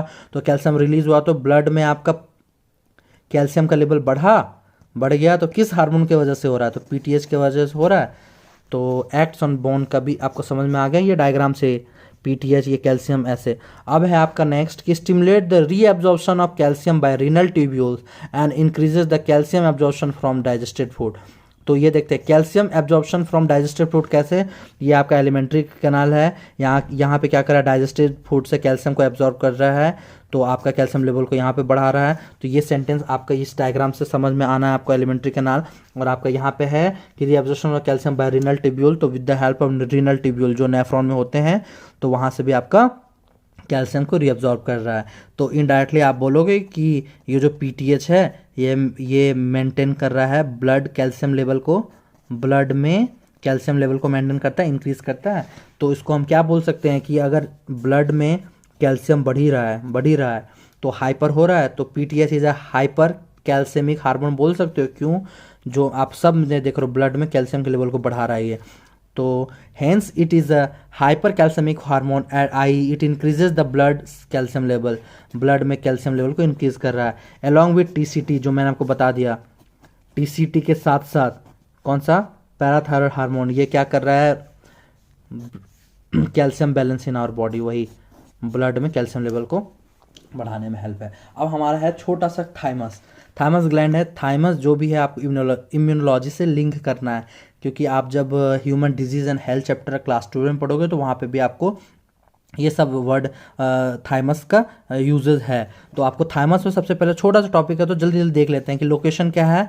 Located on dorsal side of heart और अरोटा के डॉर्सल साइड में ये प्रेजेंट होता है। एक हार्मोन सिक्रेट करता है थाइमस से, थाइमोसिन हार्मोन सिक्रेट करता है, तो जिसका फंक्शन है, तो आपको फंक्शन याद कर सकते हो कैसे, डीएल से याद रखना, Delhi is always perfect, Delhi वाले हमेशा परफेक्ट होते हैं, ये एक वर्ड है ऐसे ही आपको याद करने के लिए। थाइमस है, Delhi is always perfect, DL से Delhi is always perfect. Deal से आपको याद रखना है, डीएल से याद रखना है differentiation of lymphocyte, T lymphocyte के डिफ्रेंसिएशन में हेल्प करता है। डीएल से आपको क्या याद रखना है, डिफ्रेंसिएशन ऑफ टी लिम्फोसाइट जो कि प्रोवाइड करता है CMI, सेल मेडिएटेड इम्यूनिटी। दूसरा है डेवलपमेंट ऑफ इम्यून सिस्टम के डेवलपमेंट में हेल्प है। और आपका तीसरा है प्रोमोट करता है AP, एंटीबॉडी प्रोडक्शन हेल्प करता है, ये प्रोवाइड आपका ह्यूमरल इम्यून। तो क्या क्या हुआ, DL Delhi is always perfect, DL से differentiation of T lymphocyte, IS से इम्यून सिस्टम में हेल्प करता है उसके डेवलपमेंट, A से एंटीबॉडी प्रोडक्शन में हेल्प करता है। थाइमस हो गया। अब हमारा देखते हैं एड्रिनल ग्लैंड, ये बहुत इंपॉर्टेंट ग्लैंड है, तो आपको ध्यान में रखना है एड्रिनल ग्लैंड का कि one pair of adrenal gland located at the anterior part of each kidney, ये किडनी है, 2 किडनी मैंने ऐसे बनाया, रफ डायग्राम है, यहाँ इसके एंटीरियर पार्ट में पेयर प्रेजेंट होते हैं। तो ये आपका जो प्रेजेंट है ये एड्रिनल ग्लैंड है ये आपका। अब इसमें 2 टाइप के टिश्यू प्रेजेंट होते हैं एड्रिनल ग्लैंड में, यहाँ पे है, तो जो बीच में है उसको हम बोलते हैं एड्रिनल मेडुला, और जो साइड में आपका यहाँ पे है ये देखो एड्रिनल कॉर्टेक्स। तो 2 types of tissue, adrenal medulla और एड्रिनल कॉर्टेक्स, जो कि आउटसाइड लोकेटेड है। ये आपका मान लो एड्रिनल ग्लैंड है, ये जो बीच में प्रेजेंट है उसको एड्रिनल मेडुला बोलते हैं, जो साइड में उसे हम बोलते हैं एड्रिनल कॉर्टेक्स। तो 2 टाइप्स ऑफ एड्रिनल मेडुला जो कि सेंट्रली लोकेटेड है, और एड्रिनल कॉर्टेक्स जो आउटसाइड में है। एड्रिनल मेडुला, अब फर्दर एड्रिनल मेडुला जो होता है कौन कौन से हार्मोन सिक्रीट करते हैं, तो ये करते हैं एड्रेनालिन, जिसको हम बोलते हैं एपिनेफ्रिन भी। एड्रेनालिन और एपिनेफ्रिन एक ही चीज़ है, कंफ्यूज मत होना, एनसीईआरटी में दिया हुआ है तो ध्यान आपको रखना पड़ेगा। दूसरा है एड्रेनल का उल्टा कर दो तो नॉन एड्रेनालिन, और एपिनेफ्रिन का उल्टा कर दो तो नॉन एपिनेफ्रिन, और इन दोनों को हम क्या बोलते हैं, कैटिकोलामाइन। तो कैटिकोलामाइन ए से एड्रेनालिन और नॉन एड्रेनालिन कैन से ध्यान रखना कि आपका AM जो है एड्रिनल मेडुला है, एड्रिनल मेडुला कौन कौन सा हार्मोन सिक्रीट करता है, तो आप बोल सकते हो कि ये सिक्रीट करता है कैटिकोलामाइन। तो कैटिकोलामाइन में आपका क्या क्या आएगा, एड्रेनल मेडुला कैटिकोलामाइन। कैटिकोलामाइन में क्या क्या आएगा, एड्रेनलिन एंड नॉन एड्रेनलिन। अगर एग्जाम में आ गया कि एड्रेनल मॉलिक्यूल कौन कौन सा हार्मोन है, अगर आपका ऑप्शन पहला दे दे एड्रेनलिन, दूसरा नॉर एड्रेनलिन, तीसरा कैटिकोलामाइन, चौथा ऑल, आपको ऑल, क्योंकि एड्रेनलिन एंड नॉन एड्रेनलिन को ही हम कैटिकोलामाइन बोलते हैं, ये ध्यान में रखा है, इस दोनों को हम बोलते हैं। अब देखो क्या है कि एनसीईआरटी लाइन क्या है कि ये जो हार्मोन सिक्रीट होता है ये इमरजेंसी के टाइम पे होता है, सिक्रीट होता है। कोई स्ट्रेस हो गया तो उस टाइम पे सिक्रीट होगा, इसीलिए हम उसे बोलते हैं इमरजेंसी हार्मोन और हार्मोन्स ऑफ फ्लाइट, फाइट और फ्राइट, F3 हार्मोन, ये भी बोलते हैं किसे हम, ये जो आपका कैटिकोलामाइन है, एड्रेनलिन नॉन एड्रेनलिन। अब हम देखते हैं इसके फंक्शंस ऑफ कैन, मतलब फंक्शंस ऑफ सी से क्या हो गया, कैटिकोलामाइन, जिसमें आपको एड्रेनलिन भी आ जाता है और नॉन एड्रेनलिन। ये आपको कैन छोटा ट्रिक बता दिया कि हमेशा याद रखो। तो आपका इसका ट्रिक है गोपाल प्रसाद पासवान। आप एक छोटा वर्ड है जीपीएल से, जो गोपाल, पीडी से प्रसाद पासवान। तो देखो ये जो मैं ट्रिक बता रहा हूँ जरूरी नहीं है कि सबको याद करना, मैं बहुत सारे ऐसे स्टूडेंट के लिए बता रहा हूँ कि जिनको प्रॉब्लम होती है तो उनके लिए ये, मैं कतई आपको नहीं बोल रहा हूँ कि सबको ये ट्रिक, क्योंकि बहुत सारे ट्रिक हो जाएगा, कन्फ्यूजन हो जाएगा। जिसमें जहाँ जहाँ आपको ज़्यादा प्रॉब्लम है वहाँ आप ट्रिक का हेल्प ले सकते हो। तो फंक्शंस इसके किसके, कैटिकोलामाइन, एड्रेनलिन, नॉन एड्रेनलिन के फंक्शन क्या है, गोपाल प्रसाद पासवान। ये क्लियर कर लेना, कैटिकोलामाइन, एड्रेनलिन और नॉन एड्रेनलिन, इन दोनों को ही हम क्या बोलते हैं, कैटिकोलामाइन बोलते हैं। तो जीपीएल मतलब जी से ग्लाइकोजन, पी से प्रोटीन, एल से लिपिड, इनका ब्रेकडाउन में हेल्प करता है। PG pupillary dilation, piloerection, A से अलर्टनेस, स्वेटिंग, ये सबको इंक्रीज करता है। तो गोपाल, पीडी प्रसाद पासवान, ग्लाइकोजन, ये तीनों को ब्रेक करेगा और ये सारे को इंक्रीज करता है। अब हमारा एड्रेनल मेडुला हो गया, ठीक है, जो आपने ऐसा पढ़ा था, ये बीच वाला एड्रेनल मेडुला था। आप कॉर्टेक्स में चलते हैं। तो एड्रेनल कॉर्टेक्स 3 लेयर में डिवाइडेड है, zona glomerulosa, zona fasciculata and zona reticularis. तो सबसे बाहरी वाले लेयर को बोलते हैं, बाहर से अंदर हम जा रहे हैं, ये मिडिल लेयर हो गया फैसिकुलेटा, और जी से ग्लोमेरुलोसा और रेटिकुलरिस। याद करने के लिए GFR, good food review, good film review, ऐसे याद रख सकते हो। कोई आप फिल्म देख रहे हो उसका रिव्यू गुड हुआ तो गुड फिल्म रिव्यू। तो GFR जी से जी आउटर लेयर है, हमेशा याद रखना, ये बीच वाला और ये लास्ट में इनर लेयर है।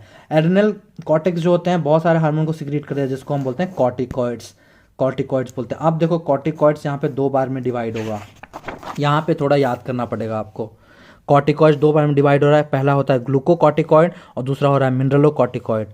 क्या हो रहा है, पहला कॉर्टिकॉइड्स और कॉर्टिकॉइड्स को 2 में आपने डिवाइड किया, ग्लूकोकॉर्टिकॉइड और ग्लूको मतलब ग्लूकोज से याद आ रहा है, ग्लूकोज कार्बोहाइड्रेट, ये लिंक करना है आपको, ऐसा समझो। तो ग्लूकोकॉर्टिकॉइड्स का एग्जांपल है कॉर्टिसोल, इसका एग्जांपल है कॉर्टिसोल, है मिनरलोकॉर्टिकॉइड का है एल्डोस्टेरॉन। तो कैसे याद रख सकते हो, अमीन एक बहुत कॉमन वर्ड है। तो अमीन आप जानते हो, सुना होगा आपने, तो अमीन से याद रख सकते, ए से एल्डोस्टेरॉन और MIN से मिनरलोकॉर्टिकॉइड्स, और कॉर्टिसोल तो आपको याद रहेगा कि ग्लूकोकॉर्टिकॉइड है, तो कॉर्टिसोल याद रख सकते हो। अब देखो ये सारे एनसीईआरटी में हैं आपके पॉइंट, तो आपको याद करने पड़ेंगे, जिसमें कि बेसिक मैं आपको बता रहा हूँ कि कार्बोहाइड्रेट के मेटाबॉलिज्म में हेल्प करता है ये, ग्लूकोनियोजेनेसिस, लिपोलाइसिस एंड प्रोटियोलाइसिस को स्टिमुलेट करता है। अब देखो यहाँ ग्लूकोनियोजेनेसिस क्या होता है कि ग्लूकोनियोजेनेसिस मतलब जेनेसिस मतलब बनना किसका, ग्लूकोज का। लेकिन ये जो ग्लूकोज का बन रहा है यहाँ पे नियो, इसका मतलब ग्लूकोज का जो बनना होता है ना, ये अदर देन कार्बोहाइड्रेट से बनता है।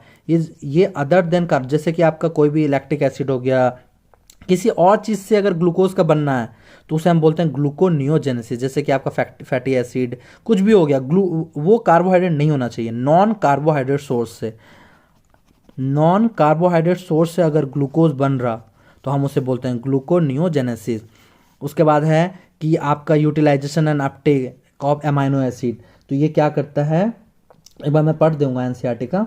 तो ये छोटा छोटा मैंने लिखा है, CVS plus kidney function, CVS मतलब यहाँ पे है इसका ये कार्डियोवैस्कुलर सिस्टम मेंटेन करता है, as well as kidney function को भी हेल्प करता है, और प्रोवाइड करता है anti inflammatory reaction, immune response, RBC production में हेल्प करता है। ये 5 पॉइंट आप 5 बार पढ़ना। अगर मैं इसका ट्रिक बनाने लगा तो बहुत कॉम्प्लिकेटेड हो जाएगा, तो आपको नहीं करना है। कॉर्टिकॉइड्स में जाना है, ग्लूकोकॉर्टिकॉइड देखना है। ये बेसिक तो ग्लूकोज जहाँ आ गया तो आपको कार्बोहाइड्रेट मेटाबॉलिज्म याद रहेगा। जब ये याद रहेगा तो ग्लूकोनियोजेनेसिस करोगे। ग्लूकोनियोजेनेसिस मतलब ग्लूकोज जो कि कार्बोहाइड्रेट होता है उसका सिंथेसिस हो रहा है। लिपोलाइसिस मतलब लाइसिस हो रहा है किसका, लिपिड्स का। प्रोटियोलाइसिस प्रोटीन का लाइसिस हो रहा है। अब आपको एक वर्ड है, एक नया है कि अमाइनो एसिड। तो क्या करता है, तो अमाइनो एसिड के अपटेक और यूटिलाइजेशन को इनहिबिट करता है। Inhibit the cellular uptake and utilisation of amino acid. ये एक सेंटेंस आपको ध्यान में रखना होगा। दूसरा आपको सीवीएस प्लस किडनी फंक्शन मैंने बता दिया, जिसका मतलब है कि मेंटेन करता है कार्डियोवैस्कुलर सिस्टम और किडनी फंक्शन को। फिर है एंटी इन्फ्लेमेटरी रिएक्शन को प्रोड्यूस करता है, इम्यून रिस्पॉन्स। और भी देखते हैं क्या क्या involve in carbohydrate metabolism, gluconeogenesis, lipolysis, proteolysis. और इनहिबिट क्या करता है, जो मैंने एमिनो एसिड के अपटेक को और उसके यूटिलाइजेशन को क्या करता है, इनहिबिट करता है। ये ध्यान में रखना, inhibition of cellular uptake and utilisation amino. फिर मैंने बता दिया आपको CVS cardiovascular system plus kidney function में हेल्प करेगा। Produces the AIR anti inflammatory reaction and suppress immune response को सप्रेस करने में, एंड स्टिमुलेट आरबीसी प्रोडक्शन। ये आपका हो गया ग्लूकोकॉर्टिकॉइड। और आपका मिनरलोकॉर्टिकॉइड्स में बेसिक है कि है रीअब्जॉर्प्शन करेगा, एक्सक्रीशन करेगा। रीअब्जॉर्प्शन का किसका होगा, सोडियम आयन एंड वाटर का रीअब्जॉर्प्शन होगा। और एक्सक्रीशन किसको करेगा, पोटेशियम और फॉस्फेट आयन का। इलेक्ट्रोलाइट, बॉडी फ्लूइड वॉल्यूम, ये छोटा सा पॉइंट्स है जो कि आपको एनसीईआरटी में कैसे मिलेंगे। तो acts mainly at the renal tubule. Giles है कि आपका ये जो रीनल ट्यूब्यूल पे इसका टारगेट, ये क्या है, एक्ट जहाँ भी अगर इसका मतलब सब टारगेट ऑर्गन है इसका। कि मिनरलोकॉर्टिकॉइड्स स्पेशली जो एल्डोस्टेरोन इसके एग्जांपल है, ये क्या होते हैं कि ये आपको रीनल ट्यूब्यूल में एक्ट करेंगे, जिसके वजह से क्या क्या मैंने आपको बताया, रीअब्जॉर्प्शन करते हैं किस चीज़ का, तो सोडियम का और वाटर का। और एक्सक्रीशन किसका करेगा, पोटेशियम का और फॉस्फेट का, जो मैंने छोटा वर्ड में बताया। रीअब्जॉर्प्शन करेगा सोडियम एच का, एक्सक्रीशन इसका। किस पे एक्ट करता है, रीनल ट्यूब्यूल पे। और दूसरा है आपका helps in maintenance of electrolyte, body fluid volume, osmotic pressure, blood pressure. और इलेक्ट्रोलाइट, बॉडी फ्लूइड वॉल्यूम का, ऑस्मोटिक प्रेशर, ये सबको इसके मेंटेनेंस में हेल्प करता है ये हार्मोन। अब हम देख, इतना हो गया। अब small amount of androgenic steroid are also secreted. Adrenal cortex कुछ अमाउंट का एंड्रोजेनिक स्टेरॉइड भी सीक्रेट करते हैं, जो कि आपका हेल्प करता है growth of axial hair, pubic hair, facial hair. जब प्यूबर्टी के टाइम में ये सब हेयर का ग्रोथ होता है ना, तो यहाँ पे आपका जो एड्रिनल कॉर्टेक्स है ये कुछ हार्मोन को सीक्रेट करता है, जिसको हम बोलते हैं एंड्रोजेनिक स्टेरॉइड। ये इसमें हेल्प करते हैं। अब हम चलते हैं पैनक्रियाज में। तो पैनक्रियाज आपका एक कंपोजिट ग्लैंड होता है जो कि एक्ट करता है बोथ एक्सोक्राइन एंड एंडोक्राइन। अभी हम पढ़ रहे थे एंडोक्राइन ग्लैंड के बारे में जनरली, लेकिन पैनक्रियाज एक ऐसा कंपोजिट ग्लैंड है जो कि बोथ एक्सोक्राइन और एंडोक्राइन ग्लैंड की तरह एक्ट करता है। अब यहाँ पे एंडोक्राइन पैनक्रियाज होता है, बहुत एक फेमस वर्ड है, आइसोलेट ऑफ लैंगरहैंस। ये कहाँ प्रेजेंट हो, किस में प्रेजेंट होते हैं, तो ध्यान रखना आइसोलेट ऑफ लैंगर, ये जो आपका पैनक्रियाज का एंडोक्राइन पैनक्रियाज होता है उसमें प्रेजेंट होते हैं आइसोलेट ऑफ लैंगरहैंस। उसमें क्या होता है, बहुत सारे 1 से 2 million isolate of Langerhans in a normal human pancreas, representing 1 to 2% of pancreatic tissue. मतलब आप समझ सकते हो कि कितने ज़्यादा मिल करके छोटा सा एक पार्ट पैनक्रियाटिक टिश्यू बनाने के लिए कितने मिलियन आइसोलेट ऑफ लैंगरहैंस यहाँ पे प्रेजेंट होता है। तो आइसोलेट ऑफ लैंगरहैंस में 2 टाइप के सेल होते हैं, अल्फा सेल और बीटा सेल। दोनों अलग अलग सेल आपका हार्मोन सीक्रेट करता है। तो AG याद रखना, A for alpha. Alpha glucagon को सीक्रेट करेगा और बीटा इंसुलिन को करेगा। ग्लूकागोन और इंसुलिन।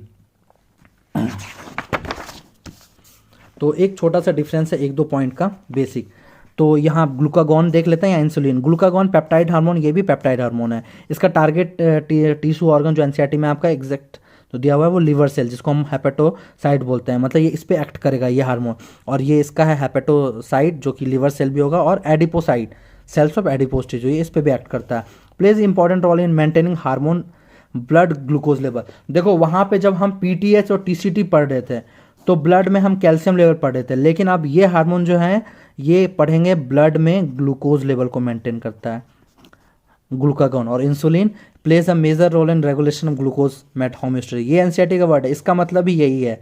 ग्लूकोज होम्योस्टेसिस का क्या मतलब हुआ, एक तरह से आप ये समझना कि लास्ट में एनसीईआरटी ने ये भी दिया है कि आपको ये अलग अलग वर्ड दे दिया, लेकिन लास्ट में लिख दिया कि बोथ जॉइंटली कोऑर्डिनेट करते हैं आपको ब्लड में ग्लूकोज लेवल को मेंटेन करने में। जो मैंने आपको यहाँ पे लिखा था कि ग्लूकोज होम्योस्टेसिस इन ब्लड, मतलब ब्लड में ग्लूकोज लेवल को मेंटेन करने इज मेंटेन जॉइंटली बाय दोनों इंसुलिन और ग्लूकागॉन, दोनों, जो कि दोनों एक पेप्टाइड हार्मोन होते हैं। Maintaining blood glucose level, regulation of glucose, इसमें भी इसका मतलब भी blood glucose level. Glucagon reduces the cellular glucose uptake and utilise, ये क्या है, रिड्यूस करता है, और यहाँ पे ये क्या करता है, इनहेंस करता है ग्लूकोज अपटेक और उसके यूटिलाइजेशन को। अब देखो बेसिक एक है कि ब्लड, जो हमारा ब्लड है, ब्लड में ग्लूकोज है। अब ग्लूकोज हो सकता है कि दो केस यहाँ मैंने बताया कि ग्लूकोज हो सकता है कि मोर ज़्यादा अमाउंट में, और एक और केस हो सकता है कि ग्लूकोज कम अमाउंट में हो। तो जब लार्ज अमाउंट में होता है तो क्या होता है, जब कम अमाउंट में तो होता है तो क्या होता है। एक छोटा सा मैं और बता रहा हूँ कि जब लार्ज अमाउंट में ग्लूकोज होता है, क्योंकि कोई भी चीज़ अगर ज़्यादा भी हो प्रेजेंट तब भी हानिकारक होता है, कम भी हो तब भी लॉस होता है, तो मेंटेन होना चाहिए ग्लूकोज लेवल।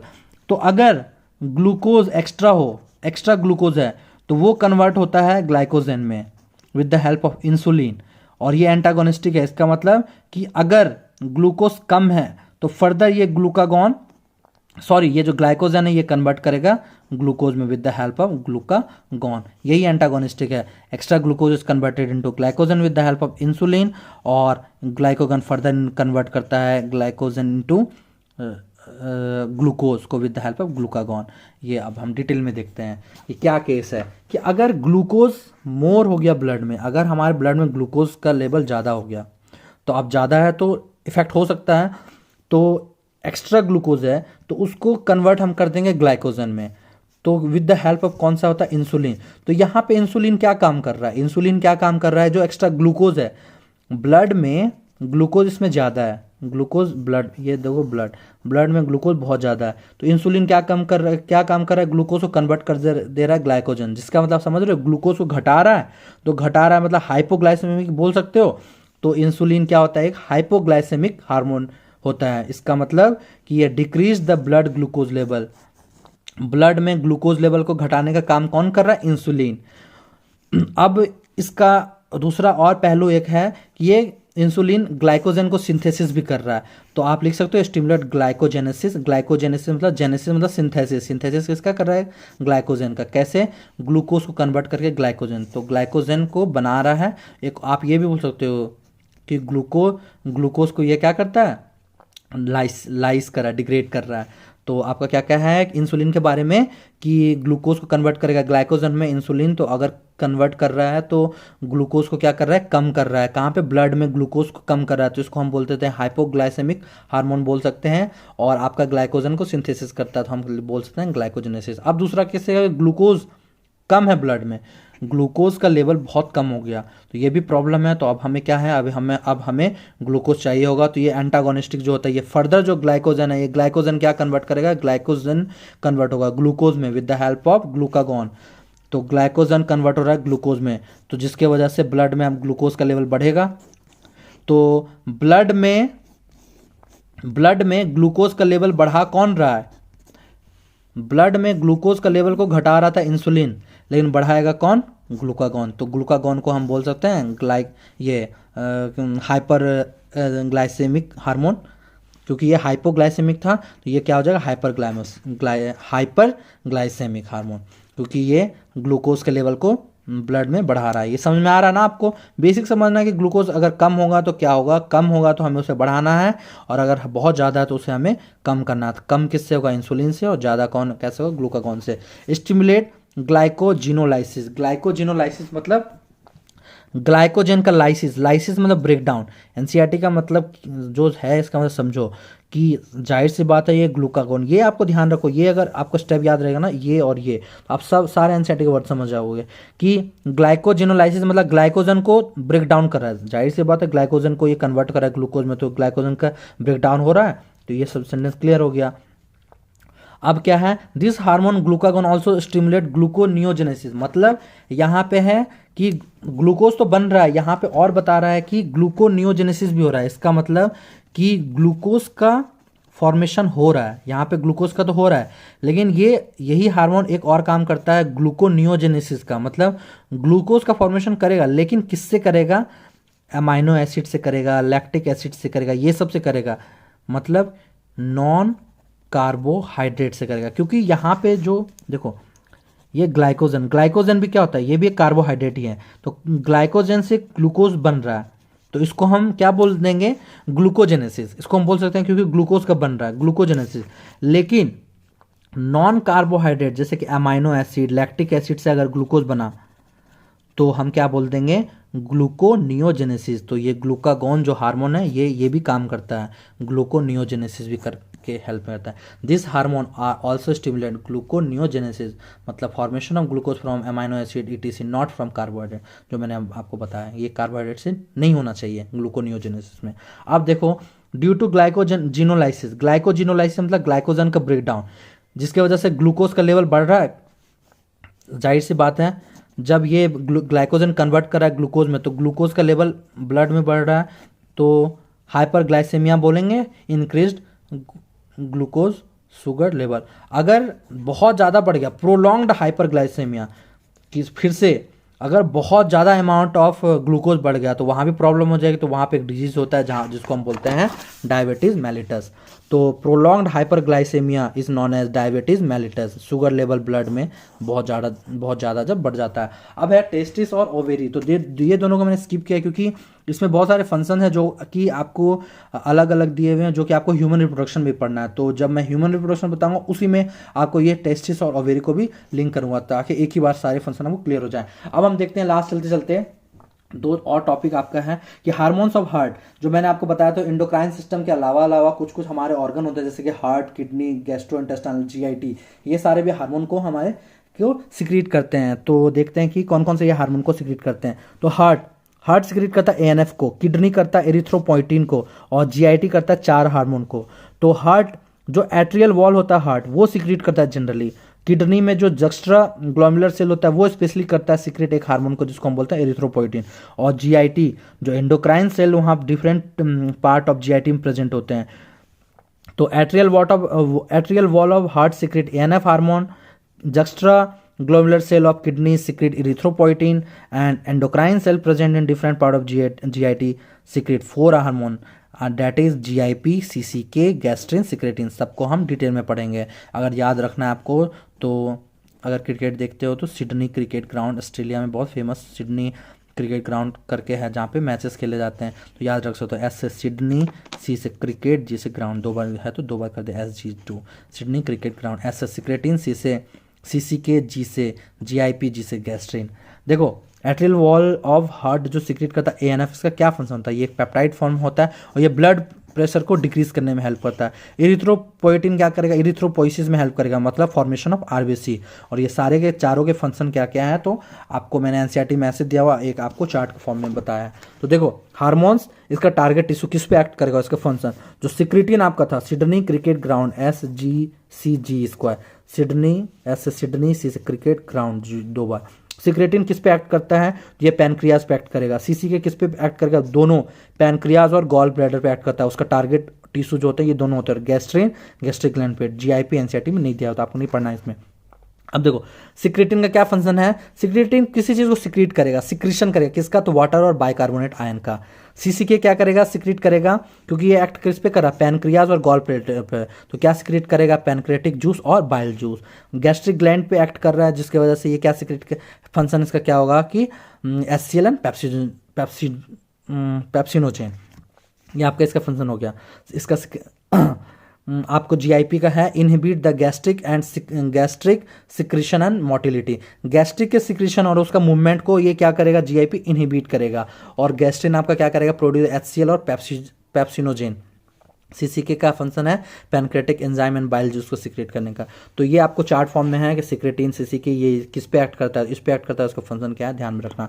एक और वर्ड है आपका NCERT में, तो several non endocrine tissue secrete hormone called as growth factor essential for normal growth factor जो कि नॉर्मल ग्रोथ और उसके रिपेयरिंग के लिए रिक्वायरमेंट होता है। अब हम चलते हैं लास्ट टॉपिक में आपका मैकेनिज्म ऑफ हार्मोन एक्शन। हमने हार्मोन्स तो पढ़ लिया, अब हार्मोन काम कैसे, उसका मैकेनिज्म एक्ट कैसे करता है, उसको उसका जो एक्शन है वो कैसे है। तो उसको समझने के लिए आप सबसे आपको ये समझना है कि आपको इस हार्मोन को दो पार्ट में डिवाइड कर लेना है। एक ऐसा हार्मोन जो कि प्रोटीन हार्मोन है और एक दूसरा स्टेरॉयड हार्मोन। स्टेरॉयड हार्मोन को ही हम बोल रहे हैं यहाँ पे, हम बोलते हैं लिपिड सॉल्युबल हार्मोन। एनसीईआरटी में वैसे नहीं दिया हुआ, जान लो ऐसे थोड़ा सा। और प्रोटीन हार्मोन को हम बोलते हैं मतलब स्टेरॉयड हार्मोन हो गया, और दूसरा हम बोल रहे हैं इसको प्रोटीन हार्मोन। ठीक है, तो हार्मोन को आपने दो पार्ट में डिवाइड किया, steroid hormone and protein hormone. तो अब देख लो कि अगर हार्मोन जो है, हार्मोन अगर किसी पे एक्ट करेगा, काम कर रहा हार्मोन, ठीक है, तो किसी पे ये सबसे पहले बाइंड करेगा, बाइंड करने के बाद आगे फिर बढ़ेगा, फिर काम करेगा। तो किस पे बाइंड करता है, तो जिस पे बाइंड करेगा उसे हम बोलते हैं रिसेप्टर। हार्मोन अगर किसी बाइंड कर रहा है तो उस चीज़ को हम रिसेप्टर बोलते हैं। तो एनसीईआरटी ने हार्मोन रिसेप्टर को कैसे एक्सप्लेन किया है, तो ऐसे किया कि hormone produce their effect on target tissue by binding to specific protein called है। किसी टारगेट टिश्यू पे अपने इफेक्ट को कैसे प्रोड्यूस करेगा हार्मोन, तो बाइंड करके स्पेसिफिक प्रोटीन पे, जिसको हम बोलते हैं हार्मोन रिसेप्टर, जो कि लोकेटेड होते हैं टारगेट टिश्यू पे ही। अब देखते हैं रिसेप्टर लोकेटेड कहाँ कहाँ होता है। ये बहुत इंपॉर्टेंट पॉइंट मैं बता रहा हूँ, यहाँ से आपको समझना है। दो डायग्राम एनसीईआरटी का। जो पहला हार्मोन है प्रोटीन हार्मोन, प्रोटीन हार्मोन का जो रिसेप्टर होता है वो उसके सेल मेम्ब्रेन पे, जो टारगेट टिश्यू है, टारगेट टिश्यू उसके सेल मेम्ब्रेन पे ये हार्मोन, उसका रिसेप्टर प्रेजेंट होता है। और जो स्टेरॉयड हार्मोन होता है उसका जो रिसेप्टर होता है वो ये आपका सेल मेम्ब्रेन हो गया। सेल मेम्ब्रेन में क्या है, प्रोटीन हार्मोन का रिसेप्टर यहाँ सेल मेम्ब्रेन में प्रेजेंट होता है, और जो आपका स्टेरॉयड हार्मोन है उसका रिसेप्टर आपको साइटोप्लाज्म के अंदर मिलता है। ये बहुत इंपॉर्टेंट है। Protein hormone receptor present on the cell membrane, ये आपका सेल मेम्ब्रेन में प्रेजेंट है, और स्टेरॉयड हार्मोन का receptor present inside the cell. तो आपका ये सेल मेम्ब्रेन है, यहाँ पे इसका रिसेप्टर प्रेजेंट नहीं है, ये रिसेप्टर आपका यहाँ प्रेजेंट है इनसाइड द सेल। ये पूरा आपका सेल है, ये सेल मेम्ब्रेन है, ये अंदर इसका है साइटोप्लाज्म। ये आपका क्लियर हो रहा है? यही आपको बार बार मैं बोल रहा हूँ, आपको यही ध्यान में रखना है। अब देखो आगे क्या है। सबसे पहला है कि प्रोटीन हार्मोन। इसका एग्जांपल हम लिखते हैं फॉलिकल स्टिमुलेटिंग हार्मोन। तो क्या हुआ कि ये हार्मोन आया, ये हार्मोन बाइंड किया रिसेप्टर पे, तो रिसेप्टर पे यहाँ बाइंड कर रहा है आपका ये हार्मोन रिसेप्टर बाइंड करके कॉम्प्लेक्स बना लिया, हार्मोन रिसेप्टर कॉम्प्लेक्स। जो रिसेप्टर ये कहाँ प्रेजेंट है, सेल के सरफेस पे, जो मैंने आपको पहले बता दिया, क्योंकि जो कि प्रोटीन हार्मोन होते हैं उसका रिसेप्टर प्रेजेंट होता है सेल मेम्ब्रेन पे। ये बार बार बता रहा हूँ कि यही मेन है, यही समझ जाओगे तो आपको क्लियर हो जाएगा। वो हो गया। अब ये क्या हो रहा है, ये आपका जैसे कि एफएस फॉलिकल स्टिमुलेटिंग हार्मोन है, तो इसका ओवेरियन सेल मेम्ब्रेन हो गया, रिसेप्टर प्रेजेंट है। ये हार्मोन रिसेप्टर कॉम्प्लेक्स बनाया, ये रिस्पॉन्स जनरेट करता है। रिस्पॉन्स जनरेट करने के बाद ये कैस्केड इफेक्ट शो करता है। अभी आपको नहीं पढ़ना है कैस्केड इफेक्ट, तो ध्यान में रखना हो कि एक प्रोसेस को ये शो करता है कैस्केड इफेक्ट, जिसकी वजह से ये सेकेंडरी मैसेंजर को जनरेट करता है। तो आपका सेकेंडरी मैसेंजर का एग्जांपल ये cyclic AMP, cyclic GMP, DAGIP3 calcium, ये सब आपका सेकेंडरी मैसेंजर होते हैं। इसको इन्होंने जनरेट किया, इसके बाद ये बायोकेमिकल रिस्पांस शो करेगा, फिजियोलॉजिकल रिस्पांस, जिसके वजह से ओवेरियन की ग्रोथ होगी। मतलब फॉलिकल स्टिमुलेटिंग हार्मोन का क्या मेन काम था, ये ओवेरी ग्रोथ में हेल्प करेगा। तो कैसे इसका मैकेनिज्म है, तो सबसे पहले रिसेप्टर बाइंड होता है, रिस्पॉन्स करेगा, सेकेंडरी मैसेंजर को जनरेट करेगा, उसके बाद एट लास्ट ये इसका अपना काम करेगा। तो ये इसका मैकेनिज्म हो गया प्रोटीन हार्मोन का। और अब हम मैकेनिज्म देख रहे हैं स्टेरॉयड हार्मोन का। तो यह हार्मोन आया, अब ये अपने रिसेप्टर को खोजेगा। तो अब हमें पता है कि स्टेरॉयड हार्मोन का जो रिसेप्टर होता है, स्टेरॉयड हार्मोन का रिसेप्टर कहाँ प्रेजेंट होता है, तो उसके इनसाइड द सेल मेम्ब्रेन पे नहीं होता है। तो हार्मोन सबसे पहले अंदर आया, अब हार्मोन आया, अब यहाँ पे रिसेप्टर प्रेजेंट है, ये रिसेप्टर इसका है, जबकि यहाँ पे रिसेप्टर यहीं पे था सरफेस पे सेल मेम्ब्रेन पे, अब यहाँ इनसाइड है। यहाँ पे आपका आ गया हार्मोन रिसेप्टर कॉम्प्लेक्स, ये हो गया। अब ये क्या होता है, ये ध्यान रखना कि अब ये हार्मोन रिसेप्टर कॉम्प्लेक्स ये न्यूक्लियस के अंदर आता है। न्यूक्लियस के अंदर आया, ये करके ये डीएनए पे एक्ट किया, ये आपका डीएनए है, यहाँ से ये यहाँ पे ट्रांसक्रिप्शन होगा, जिसके वजह से ट्रांसक्रिप्शन प्रोसेस क्या होता है, ट्रांसक्रिप्शन से डीएनए से एमआरएनए बनता है, एमआरएनए बना, एमआरएनए फर्दर न्यूक्लियस से बाहर आया, ये फिर से यहाँ पे ट्रांसलेशन प्रोसेस होगा। ट्रांसलेशन प्रोसेस में क्या होगा, प्रोटीन्स बनेंगे, ये प्रोटीन्स बन गए, जिसके वजह से ये टिश्यू ग्रोथ एंड डिफरेंशिएशन में हेल्प करेंगे। तो आपका ये हार्मोन हमने लिया था एस्ट्रोजन, कौन सा ये हार्मोन था, स्टेरॉयड हार्मोन। तो ये जो एस्ट्रोजन है ये इससे आया, हार्मोन रिसेप्टर कॉम्प्लेक्स बनाया, ये न्यूक्लियस में गया, न्यूक्लियस के बाद ये एमआरएनए बना, एमआरएनए फर्दर न्यूक्लियस से बाहर आएगा। डायग्राम में सब क्लियर है। ये प्रोटीन बनाया, प्रोटीन क्या कर रहा है, फर्दर हेल्प कर रहा है टिश्यू ग्रोथ एंड डिफरेंशिएशन। ये आपका स्टेरॉयड हार्मोन हो गया। अब लास्ट एक और देखते हैं, यही आपका खत्म हो रहा है। On the basis of their chemical nature hormones can be divided into, ये आपका 4 पॉइंट है एनसीईआरटी में दिया हुआ है कि हार्मोन को डिवाइड हम कर रहे हैं उसके केमिकल नेचर पे बेस पे। तो आपको याद रखना है वो पैसे से, पैसा, PAIS छोटा ए को इग्नोर करना है, PAISA, पैसा मतलब एस फॉर स्टेरॉइड, आई से आइडोथायरोनिन, ए से अमाइनो एसिड डेरिवेटिव, P3 मतलब 3 बार P है, peptide, polypeptide, protein hormone. Example देखते हैं, पेप्टाइड, पॉलीपेप्टाइड, प्रोटीन हार्मोन का एग्जांपल आपका बेसिक इंसुलिन, ग्लूकागॉन, पिट्यूटरी, ये सब हो गया hypothalamic hormone. Amino acid derivative का आपका एपिनेफ्रिन, आइडोथायरोनिन नाम में ही है, थायरोनिन थायराइड हार्मोन, और लास्ट में स्टेरॉइड, PAISA पैसा, SA मतलब स्टेरॉइड, आई से आइडोथायरोन अमाइनो एसिड, और P से पेप्टाइड पॉली। और स्टेरॉइड में आपका जनरली क्या होगा, cortisol, testosterone, estradiol, progesterone, ET ये। ठीक है, आई होप कि वीडियो पसंद आया होगा। अगर वीडियो पसंद आया तो प्लीज़ चैनल को लाइक करना, शेयर करना एंड सब्सक्राइब करना। Thank you.